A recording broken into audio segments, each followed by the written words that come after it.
नमस्कार दर्शक बंधु आपणकर जदि मेष राशि होइथाए तेबे एही भिडियोटी आपणक पई बहुत अधिक गुरुत्वपूर्ण रही।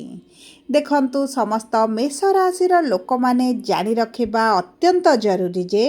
एही समाज हेउ परिवार हुअंतु मित्र हुअंतु किंबा आपणक प्रेमिक प्रेमिका हुअंतु बा आपणकर जीवन साथी हुअंतु समस्ते भाबंती जे आपणको प्रेम भल पाइबा स्नेह हेउ बा किछिटा डराई धमकाई हेउ बा आपणक सहित चालाकी करी हेउ आपणको जदि निज सह जोड़ी रखती तेबे से माने आर्थिक रूप रे हेउ शारीरिक रूप रे हेउ बा मानसिक स्तर रे हेउ आपणक ठारू बहुत अधिक फायदा उठाई पारिबे। सेतिपई समस्त मेष राशिर लोक माने आपण जेउ वर्तमान स्थिति रे दुखित रहुछंती चिंतित रहुछंती हैरान हेउछंती एवं जो विभिन्न प्रकार समस्या छंदी होइछंती एहार सबुठारु बड़ कारण हेउछि आपणको लोक माने व्यवहार करुछंती आपणको उपरे बोझ लदी देई आपणको ठकी समस्ते आनंद नेउछंती निश्चित रे रहुछंती। देखंतु एहा आपणको भल न लागि पारे खराब लागि पारे किंतु एहा हेउछि निराट सत्य। भाबंतु एमिति एक समय आसीबो जेबे आपणकर बुद्धि उदय होइजिबो आपण निज विषय रे चिंता करिबा आरंभ करिबे तबे कोन घटिबो केउ माने आपणक साथी रे रहिबे केउ माने आपणक ठारू दूरता बनाइबे एहा निश्चित थरे भाबी देखंतु गत 2 वर्ष किंबा 3 वर्ष हेबो आपणकर जो धन हानि मान हानि शरीर हानि स्वास्थ्य हानि एवं निजस्व संपत्तिर हानि घटी चली अल्प हेउ बहुत हेउ किछि ना किछि अवश्य आपणकर हानि घटी चली किंतु समय बा कालचक्र रे सबु बेले समान परिस्थिति रही न थाए। एही जुलाई मास 27 तारिख परठारु ग्रहक गोचर रे हेबो विराट परिवर्तन। न्यायर देवता कर्मर कर्ता धर्ता शनिदेव हेबाकु जाउछंती बकरी माने तांको चलन रे आसीबो तेढ़ापण। देखंतु जेतेबेले गोटे साधा सीधा साधारण लोकटिए तेढ़ा हेबा आरंभ करे सेतेबेले सबु मतलबी लोक माने स्वार्थी लोक माने आपे आपे दूरता बनाती एवं धीरे धीरे आपणक जीवन रे परिवर्तन देखिबा मध्य आपण आरंभ करिबे एवं एही 138 दिन रे आपण लेखि रखंतु लोक आपणक पाद तळे आसी पड़िबे एवं एही समय मध्य रे आपणकु किछिटा फरक मध्य पड़िबो नाही कारण आपण मनस्थ करि दैछंती जे आपण आ सहिबे नाही एवं एबे वर्तमान आपण आपणक विषय सर्वप्रथम चिंता करिवे तापर देश दुनिया परिवार प्रिय परिजनक विषय चिंता करिवे किंतु देखंतु केबे ही परिवर्तन हेबो काहेकि लोक आपणकु क्षमा मागिबे कौन एमिति घटिबो जहा परिवर्तन आनिबो आपणक जीवन रे ताहा आगकु विस्तृत भाव रे आलोचना करिबा ए सेतिपई आपण धैर्य धरी देखंतु बुझंतु जानंतु एवं आपणक प्रिय परिजनकर जदि मेष राशि होइथाए वीडियोटी तांको सहित शेयर करंतु। एबे आसंतु कार्यक्रमटी को आगकु बढ़ाइबा किंतु वीडियोटी आरंभ करिबा पूर्वरु जदि आपणकर भी मेष राशि होइथाए एवं आपण भी ईश्वर को आंतरिक भक्ति एवं विश्वास करंती तेबे वीडियोटी को लाइक करंतु कमेंट बॉक्स रे जय जगन्नाथ जय माँ लक्ष्मी अवश्य लिखि दियंतु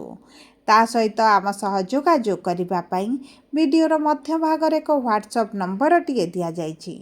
जो नंबर साहाय्य रे आपण आम सह जोगाजोग करी निजर नूतन कुंडली प्रस्तुत करि परिबे कुंडली विश्लेषण कराई परिबे किंबा आपणकर चाकरी विवाह व्यवसाय प्रेम संपर्क शिक्षा स्वास्थ्य संतान को नै किछि समस्या रहिछि ताहार सहजरे एवं स्वल्प मूल्य रे समाधान करि परिबे सेतिपई आपण आम सह वीडियोर शेष पर्यंत जोड़ी होई रुहंतु एवं व्हाट्सएप नंबर माध्यम रे आम सह जोगाजोग करी खूब कम मूल्य रे आपणक समस्यार समाधान करंतु। एबे आसंतु कार्यक्रमटी को आगकु बढ़ाइबा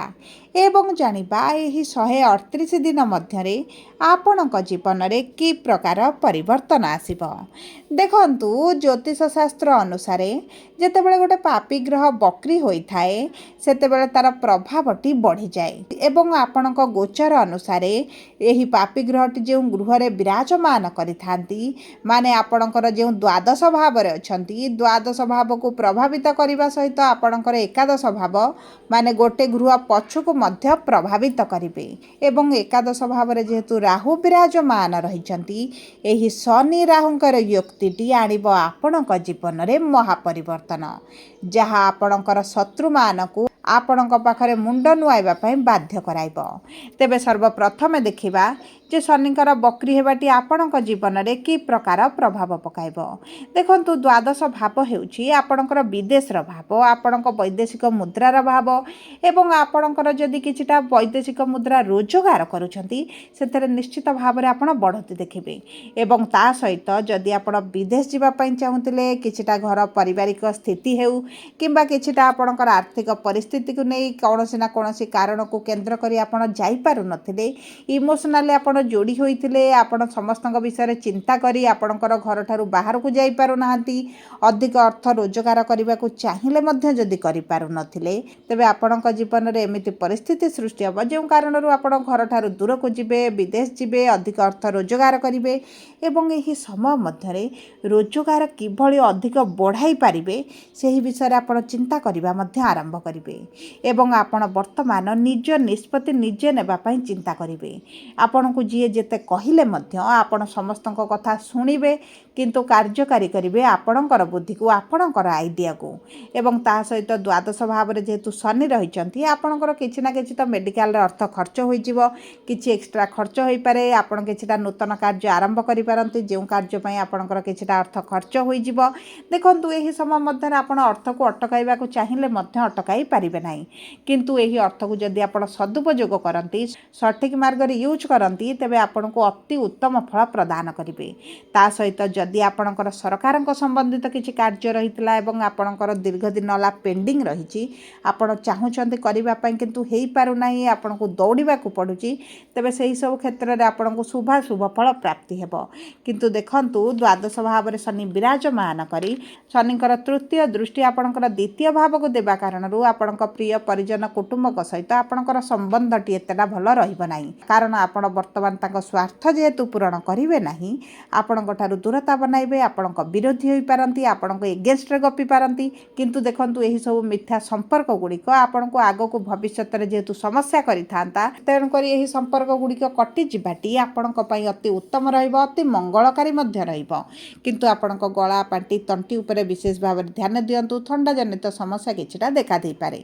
ता सहित आपणकर षष्ठ भाव को जेहेतु शनिकर सप्तम दृष्टि रहुची आपणकर किछिटा गुप्त शत्रु माने मध्य आपणक ठारू दूरता बनाइबे आपण लोक मानकु एही समय चिन्हिबे सेमानक ठारू दूरता बनाइबा सहित सेही शत्रु माने मध्य आपणक सहित मित्रता करिबा पई चेष्टा करिवे किंतु एही समयटी आपणक बुद्धिमानर निष्पत्ति नेबार आवश्यकता रहिची जदि आपण पूर्वरु लोन पई किछि अप्लाई करिसंती दीर्घ दिन होला चेष्टा करूछंती हेई पारु नथिला तेबे आपणकर सेही लोन गुड़िक पास होई जिवो किंबा आपणकर अर्थ जदि केउंटी फसिक रहिछि ता आपणको मिलि जिवो एवं सबुठारु बड़ कथा हेउची आपणकर जदि पूर्वरु किछि दीर्घ दिन होला स्वास्थ्य समस्याटी लागि रहुछि किछि दीर्घ दिनर पुराना स्वास्थ्य समस्या पई आपण दुखित अछंती चिंतित अछंती तेबे सेही स्वास्थ्य समस्या मध्ये आपणकर धीरे धीरे कमेबा आपण अनुभव करिवे किंबा सेही दिग प्रति आपण कार्य करिबा कारणरू आपण धीरे धीरे कमेबा आरंभ होई जिवो एवं सबुठारु बड़ कथा हेउची जदि आपणकर प्रेम संपर्क रे रहिचंती प्रेम विवाह करिबा पई चाहुथिले तेबे आपणक पई उत्तम समय रहइबो किंतु जदि आपणकर किछिटा मिथ्या संपर्क चलीछि तेबे सेही संपर्क गुड़िक आपणकर कटि जिवो आपण जदि एही समय मध्य जमी भूमि जान वाहन किछि क्रय करिबा पई चाहुथिले तेबे आपणक पई बहुत भल सुजोग मान प्राप्त हेबो किंबा आपण जदि किछिटा बिक्री करिबा पई चाहुथिले किंतु आपणकर मन पसंदर डील आपणको मिलि पारु नथिला भल प्रस्ताव मिलि पारु नथिला तेबे सेही सब क्षेत्र रे मध्य भाग्य आपणकर साथ देबो देखंतु शनिकर दशम दृष्टि जेहेतु आपणक भाग्यर भाव रहुची आपणक भाग्य जो साथ देउ नथिला विशेष भाव रे शनि 7.5 पई आपण जेकोसी कार्य कले मध्य संपूर्णता मिलि पारु नथिला विभिन्न प्रकार बाधा विघ्न परे आपणकर कार्य रे पूर्णता आसुथिला सेही सब क्षेत्र गुड़िकर मध्य आपणको शुभ फल प्राप्ति हेबो देखंतु जदि कुंडली रे आपणकर शनि खराब स्थिति रे अछंती शनि पीड़ित अछंती तेबे आपणको अवश्य एतडा उत्तम फल न देई पारंती किंतु शनि जदि आपणकर मध्यम रे भी थांती साधारण स्थिति रे थांती तेबे मध्य आपणको उत्तम फल प्रदान करिवे ସବୁପରେ ଅଶୁଭତ୍ୱକୁ ଦୂର କରି ଶୁଭାଶୁଭ ଫଳ ବୃଦ୍ଧି କରିବା ପାଇଁ ଆପଣ ପ୍ରତ୍ୟେକ ଦିନ ହନୁମାନ ଚାଳିଶା ପାଠ କରନ୍ତୁ। ପ୍ରତ୍ୟେକ ମଙ୍ଗଳବାର ଶନିବାର ଦିନ ହନୁମାନଙ୍କ ମନ୍ଦିରରେ ସିନ୍ଦୁର ସହିତ ଚମେଲି ତେଲ ଅର୍ପଣ କରନ୍ତୁ। ଶନିଙ୍କର ବୀଜ ମନ୍ତ୍ର ସନ୍ଧ୍ୟା ସମୟରେ 108 ଥର ପାଠ କରନ୍ତୁ ଏବଂ ତା ସହିତ ଶନିବାର ଦିନ କଳା ରଙ୍ଗର ଜିନିଷ କିଛିଟା ଦାନ କରନ୍ତୁ। ସୂର୍ଯ୍ୟଙ୍କୁ ପ୍ରାତଃ ସମୟରେ ଜଳ ଅର୍ପଣ କରିବା ସହିତ ଛୋଟ କନ୍ୟାମାନଙ୍କୁ କିଛି ନା କିଛି ମିଠା ଜାତୀୟ ଜିନିଷ ପ୍ରତ୍ୟେକ ଶୁକ୍ରବାର ଦିନ ଖାଇବା ପାଇଁ ଦିଅନ୍ତୁ। ଆପଣଙ୍କ ପାଇଁ ଅତ୍ୟନ୍ତ ଶୁଭଦାୟକ ରହିବ। ସବୁପରେ ଯଦି ଆପଣଙ୍କର ମେଷ ରାଶି ହୋଇଥାଏ, ଭିଡ଼ିଓଟି କିଭଳି ଲାଗିଲା କମେଣ୍ଟ ବକ୍ସରେ ଲେଖି ଜଣାନ୍ତୁ। ଯଦି ଆପଣଙ୍କ ପ୍ରିୟଜନଙ୍କର ମେଷ ରାଶି ହୋଇଥାଏ ତେବେ ଭିଡ଼ିଓଟି ତାଙ୍କ ସହିତ ସେୟାର କରନ୍ତୁ।